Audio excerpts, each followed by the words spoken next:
Shalom, shalom. It's the brother Kalaya coming at you again with another lesson. Prior to getting started, I like to give all glory, honors, and prayers unto Yahweh Ba'ashem, Yahushua Ba'ashem, Rakakudash. Double honors to the apostles and elders, and peace, mercy, and blessings, okay, unto the elect and unto their families, man. All right. And I was sitting here meditating on a particular topic, and in the spirit just had me, get on this topic, but how important wisdom is, okay? The value of wisdom right now, in a stock market sense, is extremely low. All right, it's low, and predominantly in Great Millstone, we've been given, an inside look on how it's going to increase. Okay, the value of wisdom will increase in the times that are coming. And what had me thinking on this was, you'll ask somebody in the world, whether it be a heathen or Jake, that have some sort of understanding of the dire situation that America is going through, and they would say all of these other methods, to preserve themselves in that day, whether it be stocking up canned goods, food, water, rations, hoarding ammo, okay, guns, etc., a bunker, okay, going to the outskirts of their current town, but nobody except the men of the Lord, all right, understand and see the value of wisdom. All right, and I got a couple precepts here that, and it's just a couple of them because they're a bit lengthy, and I want to get the meat out of them. And, Lord willing, it may be edifying, okay, unto the elect, man. But this is the book of Proverbs, chapter 4 and verse 5, and it reads, "Get wisdom, get understanding, forget it not, neither decline from the words of my mouth. Forsake her not, and she shall preserve thee. Love her, and she shall keep thee." All right, and according to the book of Isaiah, the 33rd chapter and the 6th verse, all right, it tells you what? Knowledge and wisdom shall be the stability of thy times. Okay? What you have to understand is there is, no other way out of this thing. All right, you can't fight your way, you can't buy your way, you can't beg your way except for the elect. All right, because what we're doing, we're praying, all right, fasting, prayer goes into begging. We're begging the Lord, all right, to pretty much preserve us. But outside of that cloth, outside of that sanctuary, that holy tabernacle, all right, there's no other way. They can't beg their way in. You see? So and it's no escape either. The only escape is through what? There's knowledge, wisdom, and understanding, which ultimately is who? Yahushua. Okay, so what it said was, it says, "Forsake her not, and she shall preserve thee." Okay, to be preserved, all right, is to be kept from, all right, protected. All right, and I'm gonna get that word preserve real quick if my phone would allow me to do such. It's just Satan with this technology, Salakia. I didn't have this queued up, but it's all good. I'm gonna get it. All right, this is the word preserved in the online etymology, and it reads, keep safe or free from harm. All right, also act so as to ensure that something does not occur. Okay, and what does that mean?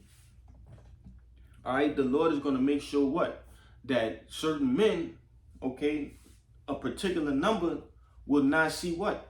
Will not see death. They will not taste of death. Will not see the missiles. Will not see the, these different troops. Okay, the sword. All right, and death in the hole, man. Famine. All right, and those are, some of the more heavier rewards of gaining wisdom. Okay, to be preserved, to be protected by Yahweh Ba'ashem Yahushai. All right, it reads, verse 7, it says, and Salakia, I'm gonna grab one more precept because you know, it's just gonna further back up the point. This is Proverbs 3:1, and it reads, "My son, forget not my law." All right, the whole book, okay. "But let thine heart keep my commandments, for length of days and long life and peace shall be added unto thee." Okay.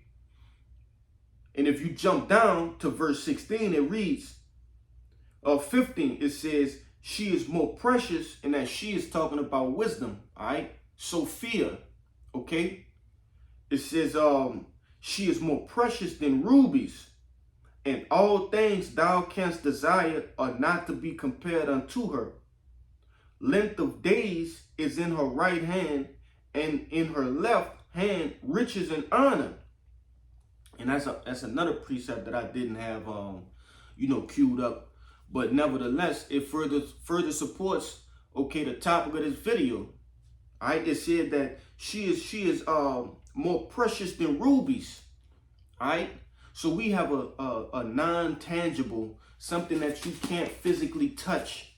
Okay, a treasure that you can't physically touch, that is more precious, okay, or more expensive than the things that we see, all right, in the world that cost, you know, thousands of dollars, millions of dollars, man. All right, and that's the riches that we have been given by Yahweh Ba'Shem Yahushua. All right, and only the elect are investing in this stock, okay, that Yahweh Ba'Shem Yahushua has given us the heads up on. All right, the Lord has simply told us, listen, knowledge, wisdom, and understanding is here right now as far as the value of how it looks on the outside. Nobody understands the true value except for the men of the Lord. All right, especially not the heathen. They have no inclination on how precious this truth is. All right, but then you have 2/3 Jakes. Some of them you have in the know. Okay, they around the spiritual stock market. Okay, they see the numbers fluctuating. All right, they see it's on the rise. But what? They're not going to cast everything in, all right, and give they all. And ultimately, it's going to be their doom, because we read in where I quoted it. I'm going to get it just for, you know, those out there I want to hear. We get it real quick. It's Isaiah, the 33rd chapter, in verse 6, and it reads, "And wisdom and knowledge shall be the stability of thy times, and strength of salvation. The fear of the Lord is his treasure." Okay, and we got a couple more precepts that I'm gonna get at, and it shows you that fear is the first way of getting wisdom. All right, so understanding and knowing the power of Yahweh Ba'Shem Yahushua, knowing, okay, having that healthy fear, having that healthy relationship with Yahweh Ba'Shem Yahushua is the first step into getting wisdom. All right, but I'm gonna keep going in that Proverbs. I don't want to spend too much time on just one precept. But back to Proverbs 4 and 7, and it reads, "Wisdom is the principal thing. Therefore get wisdom, and with all thine getting, get understanding." You see, it says wisdom is the principal thing. All right, wisdom is true riches. You see, because wisdom it's a protector. All right, it plays offense, defense. It's all around the board. You see, it reads verse 8, "Exalt her, and she shall promote thee. She shall bring thee honor when thou dost embrace her. She shall give to thine head an ornament of grace, a crown of glory shall she deliver to thee." You see? So through wisdom, knowledge, and understanding, through Sophia, you get what? You get honor, grace, glory. You see? Crowns, scepters, okay, riches. As we read in Proverbs the 3rd chapter, it told you what? In her left hand was riches and honor. Okay? That's in the left hand of wisdom. All right? But verse 10, I think Yeah. Verse 10, it says, "Hear, O my son, and receive my sayings, and the years of thy life shall be many." Because what? Wisdom allows you to see, all right, the way in which you should walk, okay, the direction in which you should take, all right, which that direction is what? Life. You want to head towards life, towards Yahweh Ba'ashem Yahushua. And wisdom shows you the proper way to walk through it, or walk to it, Salakia. All right, as we walk through this wicked ass world, you need wisdom, you need knowledge and understanding. Okay, we see every day those that fall by not having knowledge. All right, their lives are cut short because knowledge dwell not with them, wisdom dwell not with them. You see, but it reads, verse 11, "I have taught thee in the way of wisdom, I have led thee in the right paths." All right, these are the right paths. Okay, it says, verse 12, "When thou goest, thy steps shall not be straitened." And that straighten is going through is a tough time. Okay, it says, "Thy steps shall not be straitened." All right, "And when thou runnest, thou shalt not stumble." Okay, and one thing wisdom does is, if you are actually going through, which we all should be, all right, we in hell, man. We in captivity. Okay, and what wisdom does is brings an understanding to why you're going through something, all right, or why something is happening unto you, and change. It doesn't, all right, get you riled up as it would another Jake without wisdom, all right, because you understand the reason why it's happening, why Yahweh Ba'ashem Yahushua is putting you through a certain thing. All right, verse 13, it says, "Take hold of instruction, let her not go, keep her, for she is thy life." Yeah, ultimately, when you lose this knowledge, wisdom, and understanding, this truth, all right, you lose your life, man. All right, you lose your life. Like I said, I have a couple more of them. I'm gonna get Sirach, the first chapter. Yeah, Sirach 1:14, and it reads, "To fear the Lord is the beginning of wisdom, and it was created with the faithful in the womb." All right, so like I said earlier, the fear of the Lord, that's the beginning of wisdom. There's no other way you can come into knowledge, wisdom, and understanding, all right, except it be through fear first. You got to fear the Lord, man. All right, and one thing the Lord does, he shows us multiple times through the scriptures. All right, this book is a living testament, all right, of the things that the Lord have done here on the planet Earth, man. How he's dealt with men, all right, good and bad. How he dealt with other nations, okay, and ultimately the impending doom, all right, that I spoke of previously. You see, these are things that should promote fear in you, and not the fear of like to stray away from the Lord, but the fear of I want to stay close to the Lord, that I don't become an enemy of the Lord. You see, that's the kind of fear, a healthy fear. We talking about the fear of a father, all right, a father figure. You know, Jay grew up in a house with that father figure. You know, you didn't fuck around, for lack of better words. All right, when he was around, even when he left. You see, because you had that healthy fear. It was a healthy dose of fear that produced love. All right.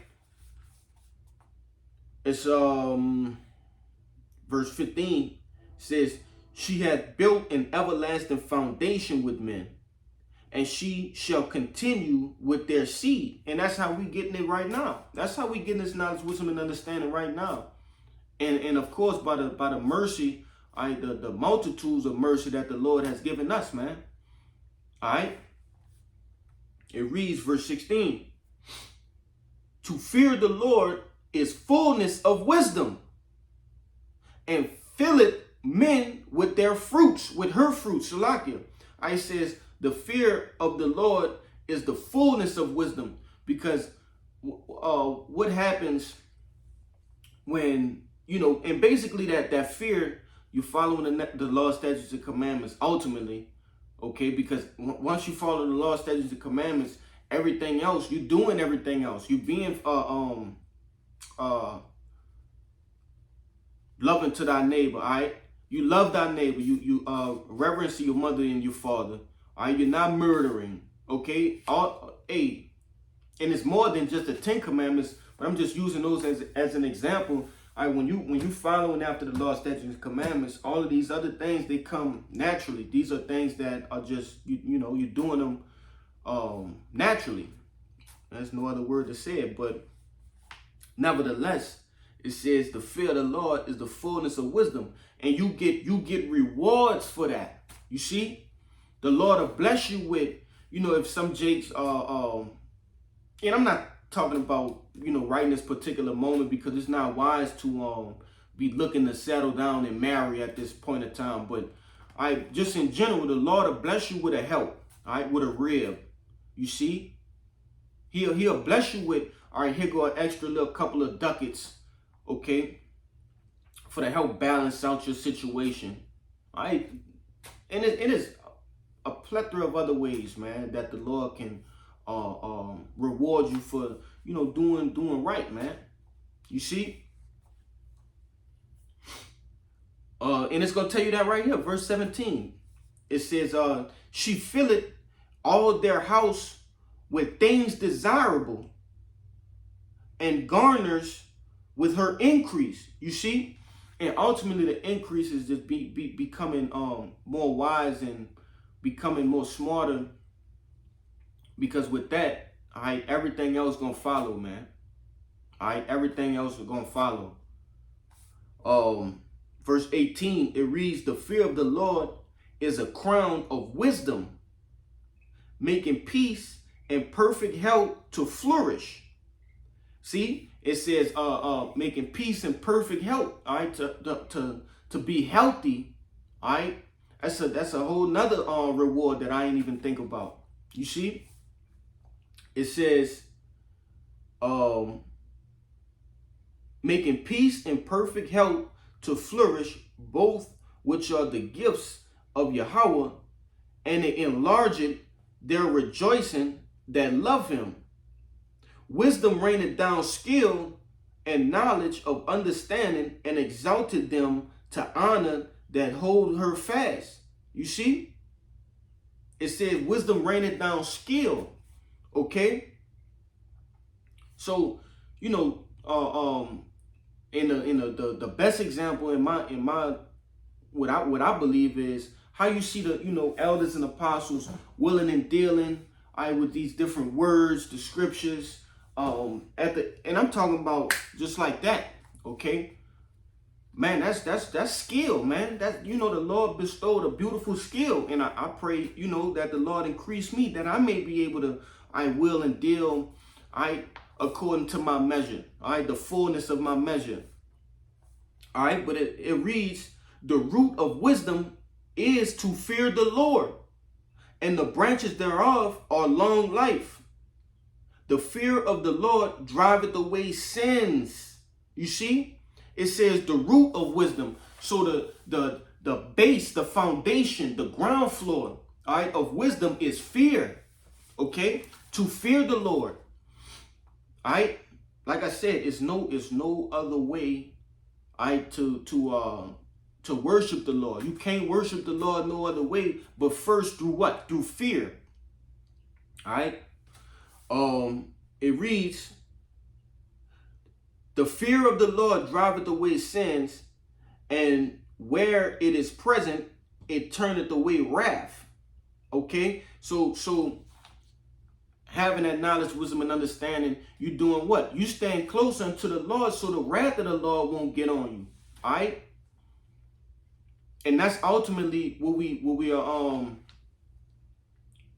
asking the Lord to do, is turn away his wrath from us, all right, and have mercy upon us. Let me see. I had did I read everything right there? Oh, 6. Sirach 6. Con. I'm gonna get Sirach 6 and 18. It reads, my son, gather instruction from thy youth up, so shalt thou find wisdom till thine old age. Come unto her as one that ploweth and soweth, and wait for her good fruits, for thou shalt not toil much in laboring about her, but thou shalt eat of her fruits right soon. Okay, and the best example of that is like I started out with. Okay, it's we're sowing in wisdom right now. All right, doing the works, having that faith. Okay, being brotherly, following the law, statutes, and commandments to the best of our abilities. I ultimately fearing the Lord. Okay, these are we're sowing in those things right now. We're sowing in wisdom now. All right, in order to do what? To reap the benefits of wisdom. All right, and these past precepts that I've brought out, the ultimate outcome was what? Long life, being preserved. Okay, those are the things that we're that we're waiting to reap from wisdom. You see, it reads, she is very pleasant to the unlearned. Slacking. She is very unpleasant to the unlearned. He that is without understanding will not remain with her. She will lie upon him as a mighty stone of trial, and he will cast her from him ere it be long. For wisdom is according to her name, and she is not manifest unto many. All right, and that's one of the reasons why, and I always say this, brothers, you take not this thing for granted. This is not a light thing we're into. All right, this little thing of ours, all right, it's not a light thing at all, man. It's an opportunity that we have been graciously given by Yahweh Ba'ashem Yahushai. All right, it's a shot at salvation, which if you go to Second Esdras, I believe the 9th chapter, it tells you that what? They got people that's born in vain. All right, so they don't even have this opportunity, which they have the opportunity, when they're walking by and you might be talking to them and they avoid the conversation, whatever the case. But having this, and you brothers know what I'm talking about, the Lord putting it on your spirit to, get into these scriptures, to follow the body, follow the apostles, okay, to have faith in Yahweh Ba'ashem Yahushai. That's that opportunity I'm talking about, okay. To be called, all right? Take not this thing lightly, man. All right? This is not a light thing at all. It says, for wisdom is according to her name, and she is not manifest unto many. All right? So a lot of people don't even have this opportunity to deal with wisdom and dance with wisdom, all right? Okay, and will and deal. I become intimate with wisdom. Ultimately, being intimate with wisdom is being intimate with Yahweh Ba'ashem Yahushai. You see? Verse 23, it reads, give ear, my son, and receive my advice, and refuse not my counsel, and put thy feet into her fetters, and thy neck into her chain. Bow down thy shoulder, and bear her, and be not grieved with her bonds. All right, so you have to become a prisoner of wisdom. And to be a prisoner of wisdom, you ultimately are constantly monitoring yourself. You're checking yourself, okay? Hey, am I in the faith? All right, things like that, things of those natures. All right, am I leaning too much towards the world? Okay, and in return, you're reaping benefits from that. You see, because wisdom it's gonna plague your mind. Okay. To not know if you're doing right or wrong because you didn't, and it's just a small example, but you didn't read the ingredients and it might have pork in it, something like that. Because those are the things that wisdom does because of that fear. All right, or I don't want to eat abominable food, so I'm gonna do what? I'm gonna ask the waiter, hey waiter, hey, and like I said, this is just some things that are coming to my mind, but you know, you're gonna ask the waiter, hey waiter, does those refried beans have are they made with lard? Okay, things like that. Reading the back of your the contents or the ingredients on whatever food product you're eating. Okay, it's like it. I got somebody calling.